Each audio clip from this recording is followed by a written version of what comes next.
მოქალაქის ბრალი არასდროს არ არის, როდესაც პოლიციას მონას ეძახის. ხელისუფლებამ დღევანდელი პოლიცია აქცია საკუთარ ყარაულად. ეს არის თამთარ ეხვიაშვილი, იურისტი, პოლიციის კაპიტანი, ყოფილი უფროსი გამომძიებელი. პოლიციის მიმართ დაძახებული ვერც ერთი მონა სიტყვა, ვერც ერთი გასროლილი მაშხალა და ვერც ერთი გაწნული სილა ისე ვერ შეურაცხყოფს პოლიციის იმიჯს ეხარ, როგორც ის შეურაცხყოფ თვითონ ხელისუფლებამ და ამ რეჟიმმა, რაც ახლა არის. ხელისუფლება ყავს ჩვეულებრივად რუსებით დაკომპლექტებული. თამთარ სამსახურიდან 2024 წლის მაისში წამოვიდა პროტესტის ნიშნად. ამ დროს საქართველოს პარლამენტში მეორედ დაბრუნებული აგენტების კანონი, რუსულ კანონად მიჩნეული კანონპროექტი განიხილებოდა. ისე ვიდექი ხალხთან ერთად აქციაზე, როგორც მოქალაქე, რომ არ მithქვამს, რომ ყოფილი პოლიციელი ვიყავი. თამთართან ინტერვიუ 30 სექტემბერში ჩავწერეთ. ეს არის პირველი შემთხვევა, როდესაც ის ღიად საუბრობს მედიასთან მის სამუშაო გამოცდილებაზე, სისტემაზე და პროტესტზე.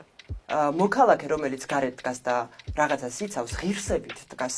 შეიძლება ნაცემი იყოს, ნაბეგვი იყოს, დაზიანებული იყოს, დაკავებული იყოს, მაგრამ ღირსება აქვს და შინაგანი თავისუფლება. და მითხარით ახლა თქვენ პოლიციელი, რომელსაც საზოგადოების თვალში აქვს ღირსება შენარჩუნებული და თან არის შინაგანად თავისუფალი. ეს ორი რაღაც თუ გაგაჩნია, როგორ შეიძლება ამ ყველაფერზე ჩუმად იყო?